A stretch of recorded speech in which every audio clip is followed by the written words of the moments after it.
Good morning, everybody, or good afternoon, or good evening, whatever time you are watching or listening to this podcast. I'm Jane McDowell. This is Heart Centered Conversations, the podcast where I talk to people about books that have inspired them, shifted their perceptions, and led them to doing great things in the world. And today, my guest is the wonderful Jonny Bevan. Hi Jonny, Jane, how are you? hey, You okay? lovely to have you on the show. I'm very well, thanks. And you? Very, very good, and it's great to be on here. Thank you very much for having me. You're very welcome, Jonny. Tell people a bit about yourself. So I am a police burnout coach. I help police officers. Typically, I help the overworking, self-critical perfectionists, help them get balance and control back in their life, and help them start loving their job again. I Mm. work with people who aren't in the police as well. So if you're not in uniform, it doesn't really matter. It's often all the same issues. And also, I'm still a servant detective, so I work on the child protection team in Bristol. So I've been in 17 years. So yeah, do both. Wow. So I can imagine there must be lots of potential for burnout working in a really quite stressful environment, I'm guessing. There is, I think we're seeing more of it now than ever, really. Yeah. And obviously my experience with burnout and coaching sort of turned that all on its head for me. And Mm. that's why I'm really passionate about working with people in not only police officers, but a lot of public service and also anyone in those high pressure roles. Because my view is I think we can lose what's important to us and look back and go, oh, yeah, I was struggling a lot and maybe sort of didn't actually focus on what was really important to us. That's my sort of passion, really. Awesome. So, Jonny, tell me, which book have you brought to the conversation today? I have brought, I don't know if you released a video, I'm going to hold it up, The Gap and the Gain by Dr. Benjamin Hardy and Dan Sullivan. Okay. So tell me, when was the first time you read this book and what did it do to you when you read it? So I read it a few months ago and I actually listened to it on Audible. Oh, I've yeah. now, and I listened and it has, you when you read those books and there's I think we take something from every book we read. Yeah. But for this was like a real game changer. And I read it twice. As I was listening to it, I kept rewinding it. And then I went straight and listened to it again. And I'm going to listen to it again and read the book. Wow, that's the sign of a really good book, I think, when you listen to it on Audible and you're just itching to get it in hard copy because maybe you want to underline things or, put a little marker in so you can go back to it. Yeah, I love those books. Mm. Yeah, and it's just a fascinating concept because with my coaching, what I do a lot of the time is show people how to celebrate. Because what we do, I was terrible for it. Like we go on, we achieve a goal, that becomes our norm, and we just go on, and it leads to a lack of fulfillment. So I've always been about trying to get people to celebrate where they are and seeing that actually you weren't even this was your dream once, and now it's here, and you're not really appreciating it. And Yeah. this book gives a really, really simple model for doing that. Oh, wow. I'm definitely going to go and get it then. I haven't read it yet, but I'm one of those people who, when it comes to celebrating my successes, I've been in the past pretty hopeless. Like, Yeah. I'm always asking other people, hey, how are you going to celebrate the success you've had? Because I see how important it is. But when it comes to myself, I'm like, yeah, I don't know.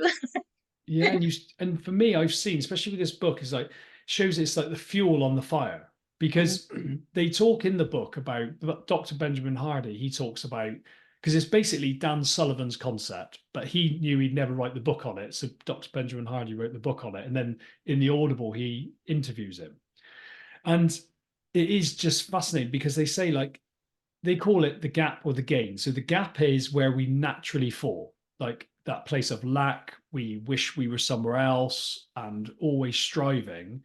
And the gain is where we want to be, where we measure ourselves backwards. So they get A Mm. and B, always measure backwards. And actually, they say we're actually conditioned. I don't know if he refers to it as this, but it's basically I forget the terminology used, but I think of it as like neural adaptation, where our brain is designed to evolve to be where it is. So then it can look for other dangers. So actually, so suddenly what we once wanted becomes our norm. But just by doing this simple thing of looking back, and what he recommends is 180 days, measuring 3 months back, 90 days back, and then 90 days forward projecting your goals. But it's like this is a continuing thing that moves along. Yeah.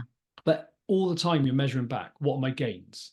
And what he does is you either have your wins, like obvious wins, or you have your learning. So even if you fail, that's the big thing. Like you might go out to do something and it might be, what in your view, a catastrophic failure, but you look, what have I learned? And then you go, well, that's a win. So you're always reframing it to move you forward. Yeah, I like that. There's that whole concept of what is failure and is there such a thing? Because for everything that we perceive at the time that goes wrong, actually there's a learning from it. So in a way, that's a win, isn't it? And I know that Yes. some people say, Jane, that's far too positive, and talk about toxic positivity and all the rest of it. But I think that if we condition our brains to look at things in a different way, in a more positive, optimistic light, then it helps us continue the journey that we're on.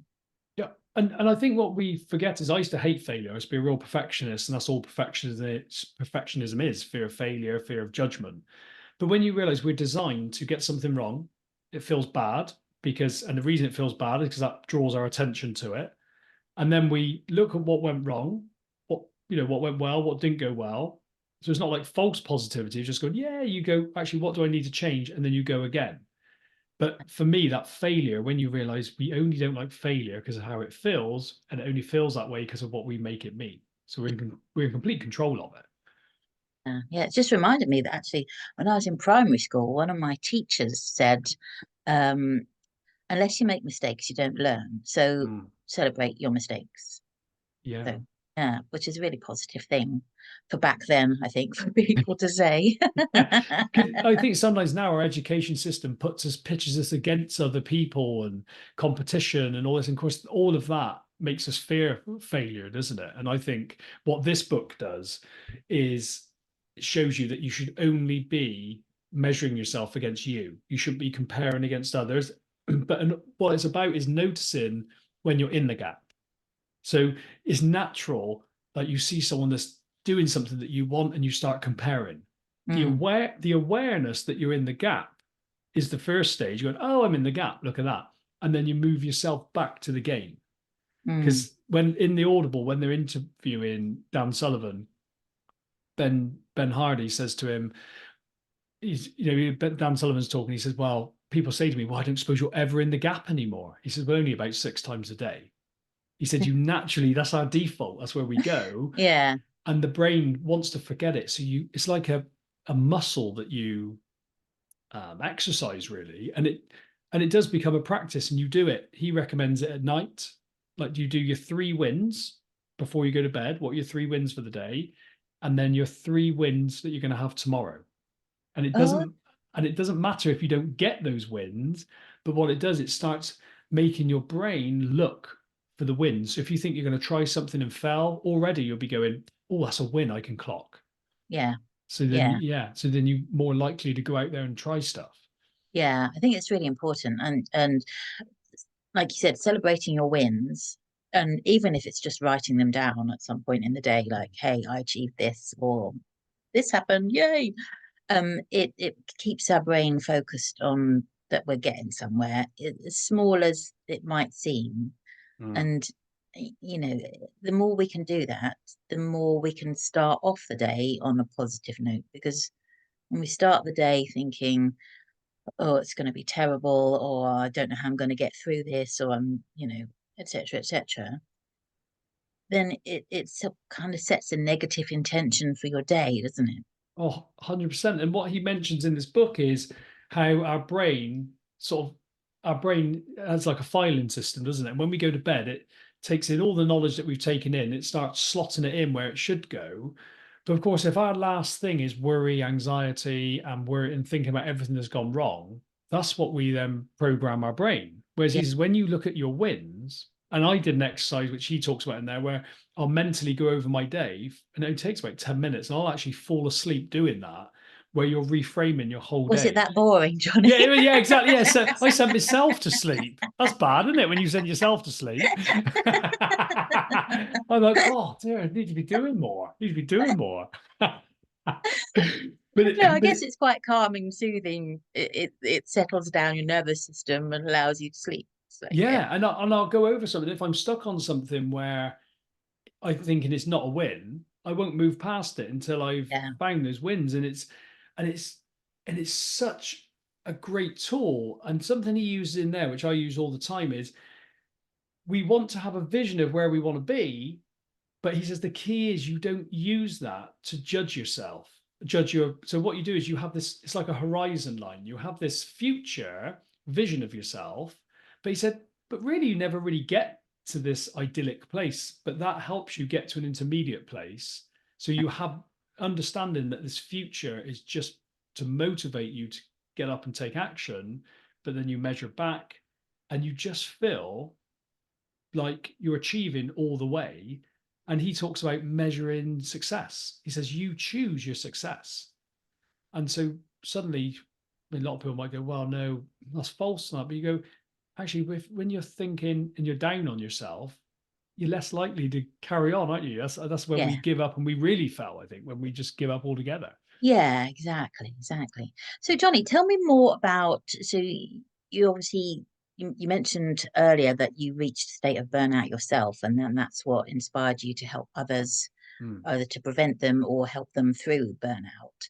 So how did it how did it manifest itself in your life? Well, Burn. for me, I didn't really even notice it because I think it becomes our norm. But I'd been in the police for like 10 years. I'd done sort of uniform, the squads. I was on CID. I was on child protection. I tried lots of different roles, kept finding the same problems coming up. I was a real perfectionist, so doing that sort of work was exhausting. I was working long hours, overworking, Yeah. tired, and then when I was off, wasn't always enjoying it. And I just thought, is this it? And I felt quite stuck, Mm. as if I couldn't do anything else. And I come to realize through this work that that feeling of stuck is created by me, and it's from where I don't like where I am, and I'm too fearful to make the change.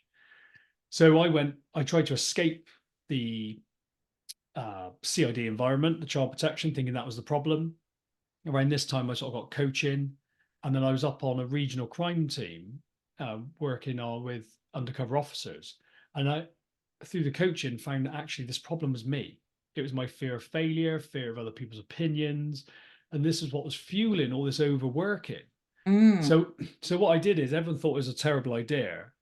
I decided to come back to the environment that I'd chosen to move from to see if what I did worked. Oh, And okay. so because I see a lot of people go, and for me, I didn't really have always a faith in those people who had gone, I've gone, and now I'm going to tell you how to fix it. And whereas I Mm. thought, I want to see if this works really. And my experience of it was so different. I'm still on child protection, it's all the same pressures, if not more. And it's just so different. And really, how it manifested for me was I wasn't present with my kids at home. I was, even if I wasn't working, I was thinking about working. But I was often working long hours. Like I'd start at 8 in the morning, even if we didn't have prisoners and things like that, I'd be on till 10 at night, just trying to get stuff done. And I couldn't relax until the work was done. And of course, it was never done. It was Yeah. never done. So it made me, I used to shed weight. I used to have a twitch in my eye, lots of aches and pains. It manifested physically. Yeah. Oh, like diet wasn't great, where you're trying to deal with the stress that way. And the coaching just showed me where that stress came from, showed me how to manage it, showed me really it just underlying thing was fear, and showed me how to lean into fear and move past it. Mm. And and basically give me my life back because That's now, fantastic. because I love my job again. I thought I never would. I didn't think I could get that love for it back, but I did. And I do this great thing with coaching now. So it's sort of the Brilliant. best thing ever, So, really. yeah, so was the coaching something that you went to, or was it provided by the force? No, the coaching I do is very different to what the force provides, I No, think, but the from what one I've, yeah. the So coaching that what, you had when you yes, burn out. I went off privately. So I was quite lucky. My wife Nikki had come across coaching. Yeah. She was certifying, and someone on her course needed someone to practice on. Oh, So I wow. sort of went in going, I don't need this help, but I'll help them. And and then I did it, and it just changed everything for me because I Amazing. And that's when I started seeing, this is the issue. And I addressed a lot of imposter syndrome. Yeah. And suddenly I realized all this was the internal game. And those 6 months sort of really spiked my interest. I seen the difference. And yeah, and it was an external thing, and it was with an American company actually. Mhm. So, and that's why I realized you just got to find what works for you. Like Absolutely. yeah, Yeah. Yeah. yeah, it was quite, And so now that you're helping other police officers and people in uniform and stressful jobs, is there is I know that there's practically no funding in any public services right now. But is there any kind of will in the force to bring something in-house like this to help? Because I mean, there yeah, must be there must be so many people in the police force and the ambulance force, NHS, fire service, all sorts of places that, because I used to work for the ambulance service, not as a paramedic, but mm, as a project manager. But I'd see the paramedics and I'd see the people working in the 999 control center. They worked ridiculously long shifts, and mm, you imagine picking up the phone constantly for 12 hours, getting someone yeah, who's in a really fearful state, something terrible's happened, or they perceive something terrible's happened, or maybe they're not mentally well and they're calling for what might seem ridiculous reasons, etc. But just have that constantly, 12 hours mm, every day, and for that not to have an impact on your health and well-being. mm, But there doesn't seem to be any support out there. And I just think that if there was, there wouldn't be so many people in burnout. There wouldn't be so many people having to take time off with depression and stress and anxiety. mm, Or maybe actually there's a fundamental issue in making somebody work a 12-hour shift doing something that stressful. I and don't know, kind of going off on a bit of a tangent, yeah, but it's kind of, yeah, it's and they have got things like they have got coaches, they got leadership academies and stuff like that. But and I'm but actually they doing don't some, seem to reach the people who are actually doing the yeah, groundwork. yeah, that's it. So what I've been doing is because I work with people privately, so I never wanted at this moment to be, because I don't want to be tied by anyone saying, well, Yeah. you can't say this, you can't say that. So people come to me like privately, but what I'm doing at the moment while I'm in there is I'm doing those inputs and workshops for free because they haven't got a budget. Like I did the women in leadership one last year, doing one again this year, and they didn't even have the budget for coffee. Yeah. So, Sucks. Yeah. but I just find what I've got is this sort of lived experience as well.